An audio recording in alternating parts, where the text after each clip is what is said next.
നമസ്കാരം. സുഖമായിരിക്കുന്നു. രാമപുരം പാലാ രാമപുരം. ഒരുപാട് രാമപുരങ്ങളുണ്ട്. അതെ, ഒരുപാട് രാമപുരം. ഹരിപ്പാടിനിപ്പുറത്തും ഉണ്ട് ഒരു രാമപുരം. കായംകുളം രാമപുരം. പിന്നെ ഇവിടെ ബാലരാമപുരം ഉണ്ട്. അതെ, പിന്നെ കോഴിക്കോടുണ്ട് രാമപുരം. ഒരുപാട് പുരങ്ങളുണ്ട്. ഒരുപാട് പുരങ്ങളുണ്ട്. നമ്മൾ നിൽക്കുന്നത് തിരുവനന്തപുരം. അപ്പോൾ എന്തായാലും വളരെ സന്തോഷമുണ്ട് വന്നതിൽ. ഒരുപാട് വിശേഷങ്ങളിൽ രചയിടത്തിൽ നിന്ന് എനിക്ക് അറിയാനുണ്ട്. കാരണം നമ്മൾ ഒരുപാട് പ്രോഗ്രാംസിനൊക്കെ പല സ്ഥലങ്ങളിലും പോയിട്ടുണ്ട്. അപ്പോൾ അവിടുത്തെ അനുഭവങ്ങളും വീണ്ടും നിങ്ങളുടെ പേഴ്സണൽ കാര്യങ്ങളും എല്ലാ കാര്യങ്ങളും ഞങ്ങൾക്ക് അറിയാം. തീർച്ചയായിട്ടും. നമ്മൾ എവിടെയായിരുന്നു ലാസ്റ്റ് കൂടിയത്? ഗുജറാത്തിൽ. കറക്റ്റ്. അതിനു മുമ്പുണ്ടായിരുന്നത് ദുബായിൽ. ഗുജറാത്തിൽ ഭയങ്കര കഷ്ടപ്പെട്ടു. അയ്യോ, ഗുജറാത്തില് ഭയങ്കര തണുപ്പും നീ പറഞ്ഞപ്പോ കാറ്റും. അന്ന് സാറ് ഇങ്ങനെ ഒരു മഫ്ലറൊക്കെ ഇട്ട്. അല്ല എന്ത് ചെയ്യാന്, തണുത്ത കാറ്റ് ചെവിയിലും മൂക്കിലും ഒക്കെ അടിക്കുന്നു. അതിന്റെ കൂട്ടത്തിൽ പൊടിയും കൂടെ. ഈ കാറ്റ് പൊടിയും കൊണ്ടാ വരുന്നത്. അതെ അതെ. ഓ എന്റെ എങ്ങനെയൊക്കെയോ പാടി തീർത്തു. അവിടെയുള്ളവർക്ക് അത് പ്രശ്നമില്ലായിരുന്നു കേട്ടോ. അല്ല, അവർക്കറിയാം. അതെ, കാരണം സ്ഥിരമായിട്ട് ഓരോ കലാകാരന്മാർ വരുമ്പോൾ നീ അനുഭവിക്കടാ, നീ കുറച്ച് പൊടി തിന്ന് പൈസ വാങ്ങിച്ചോണ്ട് പോണല്ലേ. അതെ അതെ, അതുകൊണ്ട് കുഴപ്പമില്ല. പിന്നെ ഇപ്പൊ സിനിമ മലയാളം ഇപ്പം ലാസ്റ്റ് ചെയ്ത് നിത്യഹരിത നായകൻ വിഷ്ണു ഉണ്ണികൃഷ്ണൻ അഭിനയിച്ച പടം. അതാരായിരുന്നു ഡയറക്റ്റ് ചെയ്ത്? അത് AR ബിനുരാജ്. നിത്യഹരിത നായകൻ. അതെ, ധർമ്മജൻ പ്രൊഡ്യൂസ് ചെയ്ത സിനിമ. ഞാൻ പാടിയിട്ടുണ്ടല്ലോ. അതാണ് ഞാൻ ചോദിച്ചത്. അതെ, ധർമ്മനും മനു എന്ന് പറഞ്ഞ രണ്ടുപേര് ചേർന്ന്. ഞാനും സുജാതയും കൂടെ കുറെ നാളിന് ശേഷം അതിനകത്തൊരു പാട്ട്. അതെ അതെ അതെ അതെ, തന്നെ ഓർമ്മയുണ്ട്. പുതിയ പ്രോജക്റ്റ്? പുതിയതിപ്പം പ്രോജക്റ്റുകൾ ഇങ്ങനെ ഓരോന്നൊക്കെ പറയുന്നു, പറ്റില്ല നടന്നല്ലേ. അതെ. രജിയുടെ വീട്ടിലാരൊക്കെ ഉണ്ട്? എൻ്റെ വീട്ടില് അച്ഛൻ, അമ്മ, എൻ്റെ വൈഫ്, ഒരു മോള്, പിന്നെ അനിയനും വൈഫും അവൻ്റെ 2 കുട്ടികളും. ഓ, എല്ലാവരും കൂടെ ഒരുമിച്ചാണ്? എല്ലാവരും ഒരുമിച്ചാണ്. പക്ഷെ അനിയനും വൈഫും ഒരു ബാംഗ്ലൂരാണ് ഇപ്പോൾ. ബാംഗ്ലൂർ. നേരത്തെ ഒരുമിച്ചായിരുന്നു? ഒരു വീട് തന്നെ. പിഷാരടി എന്ന് കാണിച്ചു. പിഷാരടി. അപ്പോൾ ഈ മുകേഷ് ചേട്ടൻ്റെ ചോദ്യം പറഞ്ഞുകൊണ്ടാണ് നമുക്ക് പിഷാരടിയിലേക്ക് പോയി അല്ലേ? അതെ. അപ്പോൾ പിഷാരടി എന്ത് പറഞ്ഞാലും മുകേഷ് ചേട്ടനെ പറ്റി പറയും. അതെ. മുകേഷ് ചേട്ടാ, ഈ കഴിഞ്ഞിടയ്ക്ക് ഞാനും ധർമ്മനും കൂടെ ദുബായിലൊരു പരിപാടിക്ക് പോയി. പരിപാടി കഴിഞ്ഞപ്പോൾ കമ്മിറ്റിക്കാർ കൈയടിച്ചു, നാട്ടുകാർ കൈയടിച്ചു, കണ്ടുവന്നവരൊക്കെ കൈയടിച്ചു. ഏതായാലും ഗംഭീര പരിപാടിയായിരുന്നു. പരിപാടി കഴിഞ്ഞപ്പോൾ ധർമ്മജനോട് നാട്ടുകാർ പറഞ്ഞു, ധർമ്മ നാട്ടിൽ ചെല്ലുമ്പം ലാലേട്ടനെ പോയെന്ന് കാണണമെന്ന്. ധർമ്മനോടത്ത് സിനിമയിലേക്കുള്ള ഒരു വലിയ ഓഫറായിരിക്കുമെന്ന്. പക്ഷേ കമ്മിറ്റിക്കാർ പറഞ്ഞത്, ധർമ്മൻ ഇപ്പോൾ പറഞ്ഞ കൗണ്ടറെല്ലാം വളരെ പഴയതാണ്. ഈ ലാലേട്ടൻ ഈ പുരാവസ്തുക്കളോടൊക്കെ വലിയ കമ്പമുള്ളയാളാണ്. അപ്പോൾ അതുകൊണ്ടായിരുന്നു നല്ല വില കിട്ടുമെന്ന് പറഞ്ഞു. എന്തായാലും മുകേഷ് ചേട്ടാ, നമ്മുടെ എല്ലാം പ്രിയപ്പെട്ട ശ്രീകുട്ടൻ ചേട്ടൻ ഈ പ്രോഗ്രാമിൽ വരാൻ പറ്റിയതിൽ ഒരുപാട് സന്തോഷം. അപ്പോൾ എല്ലാവർക്കും വേണ്ടി ഒരു പാട്ട് പാടും. അയ്യോ സാറേ, ഞാൻ പാട്ട് പാടുന്നത് ഭയങ്കര പ്രശ്നമായിരിക്കും. കുഴപ്പമില്ല, ഞാനൊരു കാര്യം ചെയ്യാം. ഞാൻ സാറിന് ഇഷ്ടമുള്ളൊരു ആളെ ഇമിറ്റേറ്റ് ചെയ്യാം. ഒരുപാട് ഇഷ്ടമുള്ള ഒരാൾ. അത് സിനിമ മേഖലയിലാവാം, സംഗീതത്തിൻ്റെ മേഖലയിലാവാം. ഓക്കെ, കണ്ണടച്ചിരുന്നോണം. ഓക്കെ, ഞാനൊരു ശ്രമമാണ് കേട്ടോ. ഏറ്റവും കൂടുതൽ ഇഷ്ടമുള്ള ഒരാളെ. 1, 2, 3 പേര് പറഞ്ഞു. അല്ല, ഒരാളെ. അല്ല, പറഞ്ഞോളൂ, ഞാൻ കണ്ണടച്ചിരുന്ന് ഉത്തരം പറയാം. ഓക്കെ, ആ ആള് വിളിക്കുന്നതായിട്ട് കൂട്ടിക്കോണേ. ശ്രീകുട്ട, ഞാനും ശ്രീകുട്ടനുമായിട്ടുള്ളൊരു ബന്ധം എന്ന് പറയുന്നത് ഒരു ജ്യേഷ്ഠാനീയ ബന്ധമല്ല ഞങ്ങൾ തമ്മിൽ. എൻ്റെ ഒരു കൂട്ടുകാരനാണ് ശ്രീകുട്ടൻ. ഒരു കഥ ഓർമ്മ വരുന്നത് എന്താണെന്ന് വെച്ചാൽ, ചെന്നൈയിലെ പ്രസാദ് ലാബിൽ വെച്ച് ദേവാസുരം എന്ന ചിത്രത്തിൻ്റെ സോങ് റെക്കോർഡിംഗ് നടക്കുന്നു. അതിൽ സൂര്യകിരീടം എന്നൊരു പാട്ടുണ്ട്. അതിൽ വളരെ മനോഹരമായൊരു പാട്ടാണ്. അത് പാടി വരുമ്പോൾ കേൾക്കുമ്പോൾ എളുപ്പമാണ് എന്ന് തോന്നിയാലും പാടുമ്പോൾ വളരെ വിഷമമുള്ളൊരു സംഗതി ഉണ്ടായി. ഞാൻ ശ്രീകുട്ടനോട് തമാശ രൂപേണ പറഞ്ഞു, ശ്രീകുട്ട, ഇത് നീ പാടിയാൽ നിനക്ക് ഞാൻ വൈകിട്ട് ചിക്കൻ ഫ്രൈ മേടിച്ചതാണ്. ശ്രീകുട്ടനത് ഒന്ന് ചിരിച്ചു എന്ന് മാത്രമേ ഉള്ളൂ. സ്റ്റുഡിയോയിൽ കയറി അസാധ്യമായി പാടി. എൻ്റെ ചേട്ടനല്ലേ? അതെ, MG രാധാകൃഷ്ണൻ. അപ്പോൾ ഒരുപാട് പാട്ടുകൾ എനിക്കിഷ്ടമാണ്. എൻ്റെ ഫേവററ്റ് മ്യൂസിക്. സത്യമല്ല, പിന്നെ ചേട്ടനെ പറ്റി പറയുമ്പോഴത്തേക്ക് എനിക്കൊന്നും പറയാൻ വാക്കുകളില്ല. കാരണം ഞാൻ വേറൊരു റിയാലിറ്റി ഷോയിൽ വർക്ക് ചെയ്യുന്നുണ്ട്. അപ്പോൾ അവിടെ ഒരുപാട് പാട്ടുകൾ വരും ഇതുപോലെ, ചേട്ടൻ്റെ പാട്ടുകൾ. അപ്പോൾ ആ പാട്ടിൻ്റെയൊക്കെ അതിൻ്റെ ഒരു ഗാംഭീര്യം നമ്മളിപ്പോഴാണ് മനസ്സിലാക്കുന്നത്. എന്തമ്മേ ചുണ്ടത്ത്, എന്തമ്മേ ചുണ്ടത്ത് മാരിക്കൊഴുന്ത്, അതുപോലെ കാറ്റേ നീ വിശരുതിപ്പോൾ കാറേ നീ. അത് ആ പാട്ട് ഞാൻ പറഞ്ഞ സിനിമയിലെ പാട്ടുകൾ. അതെ അതെ. അങ്ങനെ ഒത്തിരി പാട്ടുകൾ ഞാൻ പാടിയിട്ടുണ്ട്. പൂമകൾ വാഴുന്ന കോവിലിൽ നിന്നൊരു സോപാന സംഗീതം കേട്ടു. അത് ONV സാർ അതെ. എൻ്റെ ഒരു മഹാഭാഗ്യങ്ങളുണ്ട്. അതുപോലെ തന്നെ അമ്പലപ്പുഴ ഉണ്ണിക്കണ്ണൻ. അതായത് ഒരു അദ്ദേഹത്തിൻ്റെ പാട്ടുകൾ എന്ന് പറഞ്ഞാൽ മറന്നു പോകത്തില്ല. ഇല്ല. പിന്നെ മണിച്ചിത്രത്താഴിലുള്ള എല്ലാ പാട്ടുകളും. അപ്പോൾ അതിൻ്റെയും കഥ പറഞ്ഞിട്ടുണ്ടായിരുന്നു. ഞാൻ ഈ ഇൻ്റർവ്യൂകളെല്ലാം മുടങ്ങാതെ കാണുമായിരുന്നു. അപ്പോൾ അങ്ങനെ എനിക്ക് ഭയങ്കര ഇഷ്ടമാണ്. അപ്പോൾ അതിനകത്ത് ഒരു രാഗത്തിൻ്റെ ഒരു പ്രത്യേകതയുള്ളൊരു പാട്ട് പറഞ്ഞിട്ടുണ്ട്. മറ്റേ ഒരു ഫോക്ക് സ്റ്റൈലിലുള്ള രാഗം ഉപയോഗിച്ച് കറുകറെ കാർമുകിൽ. അതെ. കറുകറെ കാർമുകിൽ കുംഭനാന പുറത്തേറിഴുന്നള്ളും മൂർത്തേ. കറുകറെ കാർമുകിൽ കുംഭനാന പുറത്തേറിയെഴുന്നള്ളും മൂർത്തേ. ജിഗി ജിഗി ജിക്കം തെയ് തൈ ജിഗി ജിഗി ജിക്കം തെയ് ജിഗി ജിഗി ജിക്കം തെയ് തൈ ജിഗി ജിഗി ജിക്കം തെയ്. പാട്ടുകാരനൊന്നുമല്ല, കാവാലൻ സാറുമായിട്ട് ചേർന്ന് ചെയ്തൊരു പാട്ടാണ്. അവരായിരുന്നു കോമ്പിനേഷൻ. അതെ അതെ. വയലാർ ദേവരാജൻ എന്നൊക്കെ പറയുന്ന പോലെ കാവാലം MGR അതായിരുന്നു. പിന്നെ പാലയുടെ വിശേഷണങ്ങൾ എന്തൊക്കെയാണ്? പാലയുടെ വിശേഷങ്ങൾ പറഞ്ഞാൽ ഇപ്പോൾ ഇലക്ഷൻ വരാൻ പോലെ, ഇലക്ഷൻ വരുമ്പോഴാണല്ലോ പാല ഉഷാറാകുന്നത്. പാലായിലെ ഇലക്ഷൻ വന്നു കഴിഞ്ഞാൽ സംഭവ വികാസമായ ഇലക്ഷനാണ് പാല ഇപ്പോഴും. ശരിക്കും പാലായിലെ ഒരു രാഷ്ട്രീയ പ്രാതിനിധ്യം എന്ന് പറയുന്നത് മാണി സാർ എന്ന് പറഞ്ഞ വ്യക്തിയിലൂടെയായിരുന്നു. K Mani sir. അദ്ദേഹത്തിൻ്റെ ശബ്ദം പാലായെ മുഴങ്ങി, നല്ല കേരളം മൊത്തം മുഴുങ്ങിക്കേണ്ട ശബ്ദമാണ്. അപ്പോൾ അദ്ദേഹത്തിൻ്റെ ശബ്ദം ഞാൻ പലപ്പോഴും ഇമിറ്റേറ്റ് ചെയ്യാറുണ്ട്. അപ്പം അദ്ദേഹം സ്വാഭാവികമായിട്ട് സംസാരിക്കുന്ന ഈ സ്റ്റേജിൽ ഇപ്പോൾ പറയാം നേടാം എന്ന ഈ സ്റ്റേജിൽ ഈ ഫ്ലോറിൽ വന്നു കഴിഞ്ഞാൽ അദ്ദേഹം പറയുന്നൊരു കാര്യം, ഇതിപ്പോൾ എന്നോട് ചോദിക്കുന്ന ചോദ്യങ്ങൾ പറയാം നേടാം വളരെ നല്ലൊരു കൺസെപ്റ്റ് അല്ലേ? അപ്പം ഞാനും ഒരുപാട് പറഞ്ഞിട്ടുണ്ട്, ഒരുപാട് നേടിയിട്ടുണ്ട്. ഇപ്പം പാലായെ പറ്റി പറഞ്ഞാൽ എൻ്റെ പാല എനിക്ക് നൽകിയതെല്ലാം പാലായാണ്. പാലായല്ലാതെ എനിക്കൊന്നും ഒരു ജീവനില്ല. പാലാക്കാരാണ് എൻ്റെ ജീവിതം. ആ പാലായെ മറന്നിട്ട് മാണി സാറിനൊരു ജീവിതമില്ല. ഇങ്ങനെ പറഞ്ഞു പോകുന്നു. എനിക്ക് പെട്ടെന്ന് ഓർമ്മ വന്നത് പഴയ ഒരു സ്റ്റാർ സിംഗറിൽ സാർ വന്നിരുന്നു, മാണി സാർ വന്നിട്ട് അദ്ദേഹം ഒരു പാട്ട് പാടി. സത്യം ഈ സൗണ്ടിൽ അദ്ദേഹം ഏത് പാട്ടാണെന്ന് ഞാൻ ഓർക്കുന്നില്ല. കുറേ വർഷം മുമ്പാ വന്നിട്ടൊരു പാട്ട് പാടണം എന്ന് പറഞ്ഞപ്പം ഇതുപോലെ പറഞ്ഞു, എനിക്ക് ഇതുപോലെ പാട്ടിൻ്റെ ഷോയിൽ വന്നാൽ പാടണ്ടേ, അതുകൊണ്ട് ഞാൻ പാടും എന്ന് പറഞ്ഞിട്ട് ഒരു പാട്ടം കാച്ചി. അസലായിരുന്നു. മാത്രമല്ല എനിക്ക് വളരെ അടുത്ത ബന്ധമുള്ള ഒരു വ്യക്തിയാണ്. ഒരു രാഷ്ട്രീയക്കാരൻ എന്നുള്ള നിലയിലല്ല, അല്ലാതെ തന്നെ അദ്ദേഹത്തിൻ്റെ പല സംരംഭങ്ങൾക്കും ഞാൻ പാട്ടൊക്കെ ചെയ്തു കൊടുത്തിട്ടുണ്ട്. അദ്ദേഹം ഒരു ഇൻ്റർവ്യൂവിൽ ഒരു പാട്ട് പാടുന്ന കേട്ടിട്ടുണ്ട്. അത് ആ സൗണ്ടിൽ തന്നെയാണ് പാടുന്നത്. വൈക്കം കായലിൽ ഓളം തല്ലുമ്പോ ഓർക്കും ഞാൻ എൻ്റെ മാന, അങ്ങനെ പറഞ്ഞു. അദ്ദേഹത്തിന്റെ വൈഫിന് അദ്ദേഹത്തിന് ഭയങ്കര ഇഷ്ടം, ജീവന്റെ ജീവൻ. അതെ അതെ. അപ്പോൾ എന്തായാലും ഉത്തരം നൽകിയിരിക്കുന്നത് എ. അതിന് ആ തലയിൽ മുടി എവിടായിരിക്കുന്നത്. ഉത്തരം ശരിയാണ്. 6000 രൂപ സമ്മാനമായി ലഭിച്ചിരിക്കുന്നു. Very good. അത് എത്തിക്കഴിഞ്ഞു. അതാണല്ലോ അതിന്റെ ഒരു ഇത്.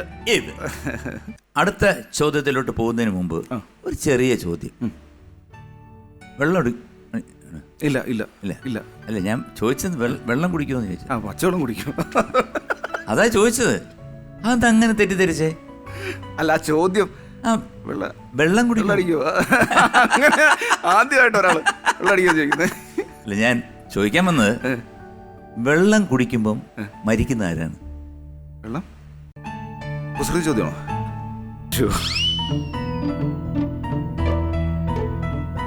വെള്ളം കുടിക്കുമ്പം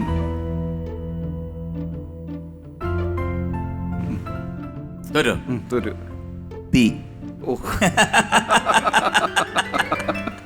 തീ പെട്ടെന്ന് അണഞ്ഞു പോകില്ല. അതെ, കാരണം ഞാൻ ഏതോ ജീവികളൊക്കെ തപ്പിക്കൊണ്ടിരിക്കുന്നു. ഇപ്പം മലയാളത്തിൽ കുറച്ച് പേരുടെയൊക്കെ പറഞ്ഞു.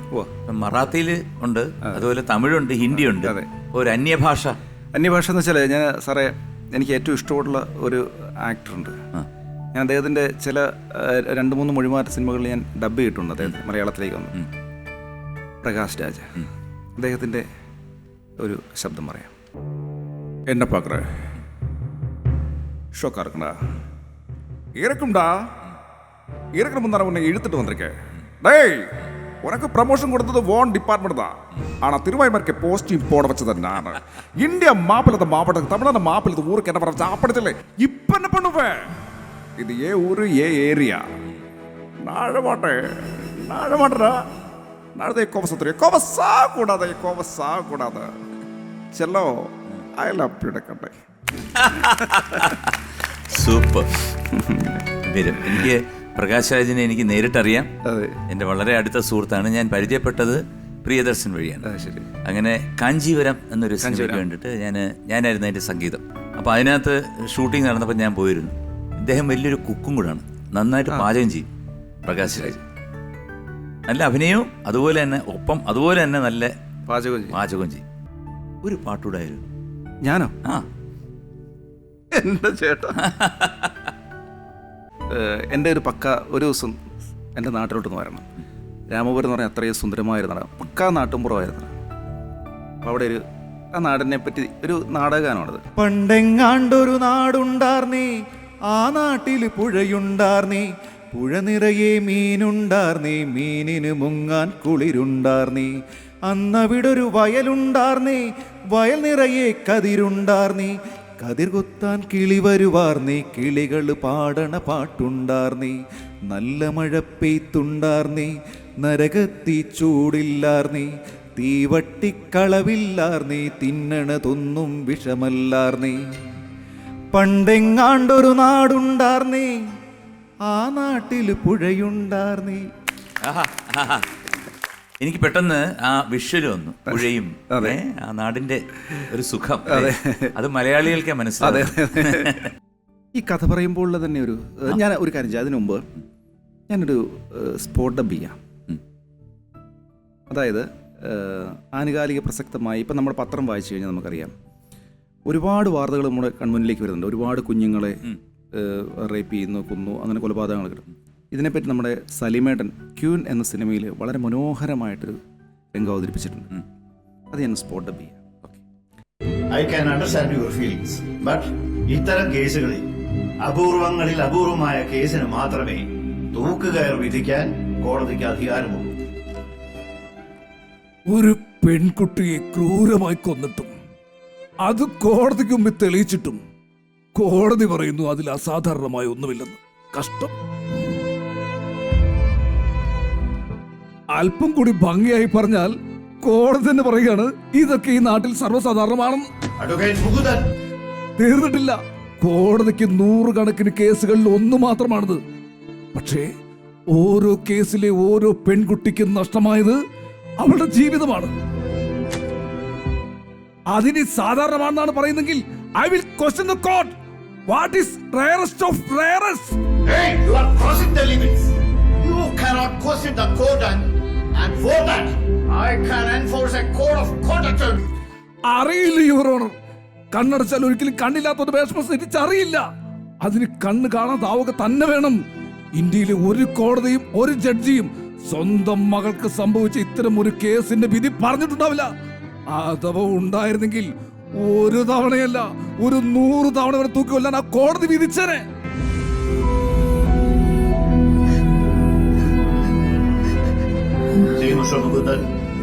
നിയമം എല്ലാവർക്കും ഒരുപോലെയാണ്.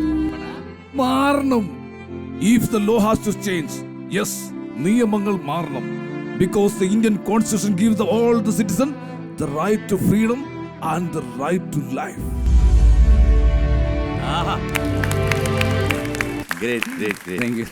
സൂപ്പറായിരുന്നു കേട്ടോ. Thank you sir. കാരണം ഒരു വളരെ ഇമ്പോസിബിൾ ആയിട്ടുള്ളൊരു കാര്യമാണ്.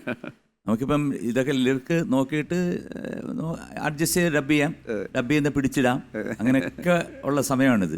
മധുരവും പുളിയുമുള്ള ഒരു തിരി എന്താണ്? മധുരവും പുളിയുമുള്ള ഒരു തിരി. സാമ്പ്രാണി തിരിയാവാം, മെഴുകു തിരിയാവാം, കത്തിരിയാവാം. സാമൂതിരിയൊന്നുമല്ല. സാമൂതിരിയല്ല. നമ്പൂതിരി അല്ല. അല്ല. ഞാൻ ഇങ്ങനെയുള്ള കാര്യത്തിൽ ഞാൻ പൊറോട്ടാണ്. വേറെ ഒന്നുമില്ല, നിങ്ങൾ എപ്പോഴും കഴിക്കാറുള്ളത് പത്തിരിയല്ല. പത്തിരിയോ? അതൊരു വെജിറ്റേറിയൻ ആണ്. അതെ. നമ്മളിങ്ങനെ പോകുമ്പം സൈഡിലൊക്കെ ഇങ്ങനെ ഒത്തിരി ആൾക്കാർ ഇത് വിൽക്കാൻ വെച്ചിരിക്കുന്നത് കാണാം. ചിലപ്പോൾ അതിൻ്റെ സൈഡിൽ ഓറഞ്ചും കാണും. മുന്തിരി. ഓക്കെ ഓക്കെ, ഒരു ടെൻഷൻ മാറി അത് മാറിക്കിട്ടി. ഇന്നലെ ഞാൻ ചോദിച്ച ഒരു ചോദ്യമുണ്ട്. അതിന് നിങ്ങൾ എന്നെ റൂട്ട് മാറ്റി വിട്ടു. കൊച്ചിലെ പ്രേമിച്ചിട്ടേ ഇല്ലേ? സാറിന് എൻ്റെ കുടുംബം കരക്കിട്ടു. ഞാൻ മുട്ടം പ്രേമം കാഴ്ചവെച്ചാണ് കല്യാണം കഴിച്ചത്. അങ്ങനെ വിപ്ലവം ആ റൂട്ട് ഉണ്ടാക്കി മാറ്റി നേരെ വീട്ടിലോട്ടാക്കി. വീട്ടിൽ കയറണം. എന്താണ് ഭാര്യയുടെ പേര്? ഐശ്വര്യ. ഐശ്വര്യ. നിങ്ങൾ തമ്മിൽ ഭയങ്കര സ്നേഹത്തിലായിരുന്നു? അതെ. എത്ര വർഷം? അത് ഒരു 2-3 വർഷത്തെ കാലാവധിയുള്ളൂ. 3 വർഷം ഒരു വലിയ നീണ്ട കാലയളവല്ലേ? വിപ്ലവകര കല്യാണമായിരുന്നു. അതെന്താ? അത് ഇപ്പം എനിക്കറിയില്ല വ്യക്തമായ കാരണം എന്നുള്ളത്. എന്ന് ഞാൻ ഈ കലാപരിപാടികളൊക്കെ ആയിട്ട് നടക്കുമല്ലേ. അപ്പോൾ ഐശ്വര്യ ഒറ്റ മോളേ ഉള്ളൂ. അപ്പോൾ ഒറ്റ മോളുള്ളപ്പോൾ സ്വാഭാവികമായിട്ടും ഒരു ഡോക്ടർ, എഞ്ചിനീയർ അങ്ങനെയൊക്കെ നോക്കുമല്ലോ. അപ്പോൾ ഞാനിങ്ങനെ കലാപ്രവർത്തനമൊക്കെ ആയിട്ട് നടക്കുന്നതുകൊണ്ട് അതിന് അല്പം വിസമ്മതം. പക്ഷേ ഇപ്പോൾ ഞാൻ ആ വീട്ടിലെ ഏറ്റവും പ്രിയപ്പെട്ട ആളാണ്. മതി, ഈ കാര്യങ്ങളൊക്കെ കാണിച്ചാൽ മതിയല്ലോ. ഇതുപോലെ 2 ഐറ്റം കാണിച്ചു കഴിഞ്ഞാൽ ആള് വീഴും. എന്തായാലും സന്തോഷം. കാരണം ഇത്രയും നേരം ഞാൻ ചോദിച്ചിട്ടും സത്യം പറയാത്തതിൽ ഒരുപാട് സന്തോഷമുണ്ട് കേട്ടോ. ഒരുപാട് സന്തോഷമുണ്ട്. അത് ചില സത്യങ്ങൾ നമ്മൾ മറച്ചു വെക്കണം എന്ന് പറയല്ലേ. ഞാൻ എത്ര പിടിച്ചിട്ടും റൂട്ട് ഇങ്ങോട്ട് വരുന്നില്ല. അങ്ങോട്ടോ അല്ലെങ്കിൽ വീട്ടിലോട്ടോ അങ്ങനെ നിൽക്കുക. ഒരു ചോദ്യം കൂടെ കഴിയട്ടെ. ഞാൻ ആ കുട്ടിയുടെ പേര് പറയാം, അപ്പം മനസ്സിലാവും. സവാരി ഗിരിഗിരിയിൽ 3ാമത്തെ ചോദ്യം ശ്രദ്ധിക്കൂ. ഒരു വീഡിയോ. ഞാനൊരു കാര്യം ചോദിച്ചാൽ സീരിയസ് ആയിട്ട് മറുപടി പറയണം. എന്ത് കാര്യം?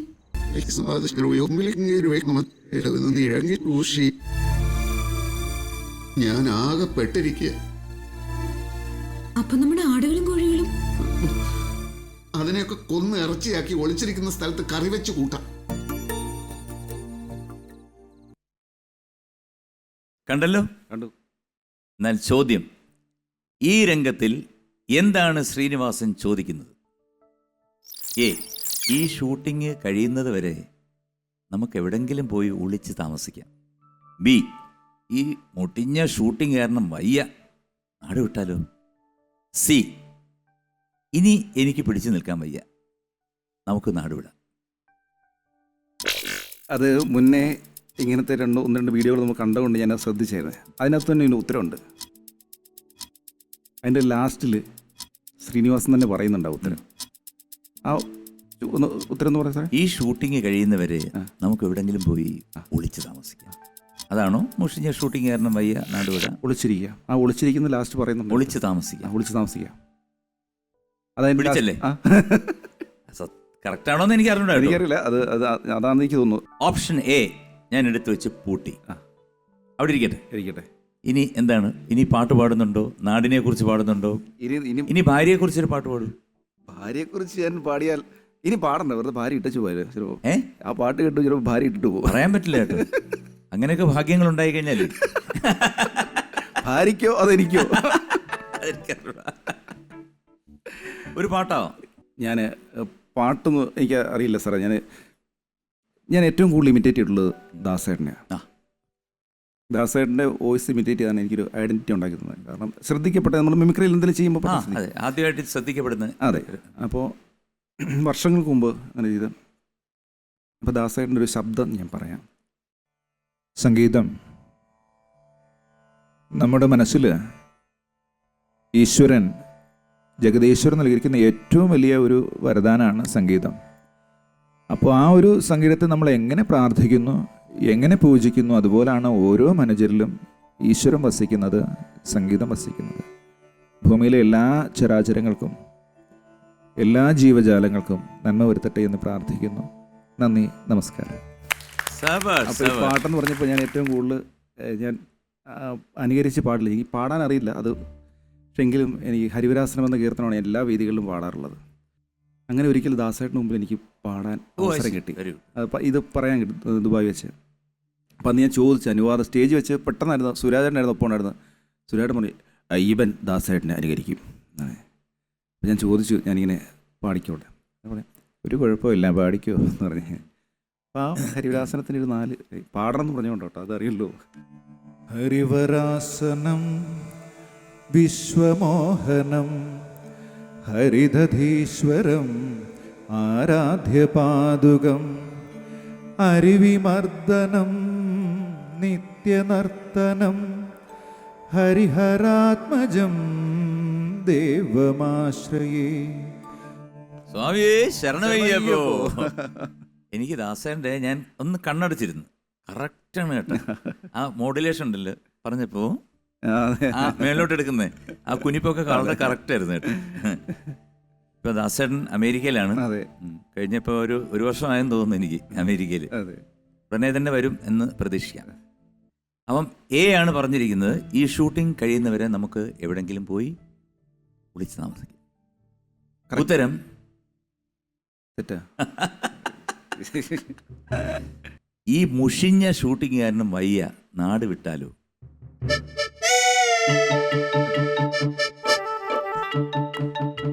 അത്ര കോൺഫിഡൻസ് വന്നപ്പോഴേ ഞാൻ വിചാരിച്ചു. കാരണം ലിപ്പ് പിടിച്ച് ഒളിച്ച് താമസിക്കാമെന്നൊക്കെ ലിപ്പ് പിടിച്ചെന്ന് പറഞ്ഞപ്പോഴേ ഞാൻ വിചാരിച്ചു പണി കിട്ടും. പ്രശ്നം എങ്ങനെയാണ് ഈ മറാത്തി സിനിമയിൽ എത്തിപ്പെട്ടത്? അത് സാറിനറിയാം, ഒരു ബോംബെയിലൊരു മണി നായർ എന്ന് പറഞ്ഞൊരു, അറിയാം മണി നായർ, ഒരുപാട് പ്രോഗ്രാംസ് ചെയ്തിട്ടുള്ള അദ്ദേഹം ആയിരുന്നു എനിക്ക് ആ വേഷത്തിന് വേണ്ടി എന്നെ ഹെൽപ്പ് ചെയ്തത്. പിന്നെ അദ്ദേഹം തന്നെ മലയാളത്തിലേക്ക് ഒരു സിനിമ എടുത്തു, സ്നേക്ക് ആൻഡ് ലാഡർ, കലാഭവൻ മണിച്ചേട്ടൻ. ആ പടത്തിൽ മണിച്ചേട്ടനൊപ്പം ഞാനായിരുന്നു വേഷം ചെയ്തത്, കലാഭവൻ മണിച്ചേട്ടനൊപ്പം. അങ്ങനെയാണ് ഞാൻ വിചാരിച്ചു എങ്ങനെ ഇവിടെ നിന്ന് ഒരാൾ മറാത്തി പോയിരുന്നു. അതെ അതെ, ബോംബെ ഷോയ്ക്ക് പോയതാ. മണി എനിക്ക് വളരെ ക്ലോസ് ഫ്രണ്ട്, കസ്റ്റംസിലായിരുന്നു. അതെ അതെ, കസ്റ്റംസ് മരിച്ചുപോയി. അതെ എന്തായാലും, പക്ഷേ ടെൻഷൻ അടിക്കണ്ട. നമുക്ക് അതിനിടയിൽ ആ ഷൈജു ദാമോദരനെ ഒന്ന് പറയാം. കാരണം ഫുട്ബോളിന്റെ ലോകകപ്പ് ഫുട്ബോളിന് ആദ്യമായിട്ട് മലയാളത്തിൽ കമന്ററി പറഞ്ഞ വ്യക്തിയാണ്. ഒരുപാട് ഇഷ്ടമാണ്. എൻ്റെ വീർപ്പടക്കി പിടിച്ച് ശ്വാസമടക്കി പിടിച്ച് സോച്ചി പോർച്ചുഗൽ ട്രെയിൻ ടു 3 ഫ്രീ കിക്ക്. റൊണാൾഡോ എടുക്കുന്നു ഫ്രീ കിക്ക്. Cristiano Ronaldo. എന്തും സംഭവിക്കാം, എന്തും സംഭവിക്കാം. ഈ ഗാലറി ഇന്ന് ഒരു മഞ്ഞ പടയാളികളെ കൂട്ടിപ്പിടിച്ച് അനങ്ങാതെ നിശബ്ദമായി നിൽക്കുന്നത് എന്തിനു വേണ്ടിയാണ്? റൊണാൾഡോ എടുക്കുന്നു free kick. Cristiano Ronaldo goal! അടയാളപ്പെടുത്തുക കാലമേ ഇത്, ഘടികാരങ്ങൾ നിലയ്ക്കുന്ന കാലം. റൊണാൾഡോ മഴവില്ല് പോലെ വളഞ്ഞിറങ്ങിയ ഗോൾ. ശരിക്കും സൂപ്പർ കേട്ടോ, നിങ്ങളൊരു ഐറ്റമാണ്. അത് സാധാരണ എല്ലാവരും ചെയ്യാത്ത ഒരു റൂട്ടിലാണ് നിങ്ങൾ പോകുന്നത്. ഞാൻ നേരത്തെ പറഞ്ഞ റൂട്ട്, കാരണം നമ്മൾ ഉദ്ദേശിക്കുന്ന റൂട്ടിൽ നിങ്ങൾ വരുന്നില്ല. നിങ്ങൾ ആരും ചെയ്യാത്ത ഒരു റൂട്ടിലാണ് പോണേ. അതൊരു വെറൈറ്റിയാണ് കേട്ടോ. Very good, very good.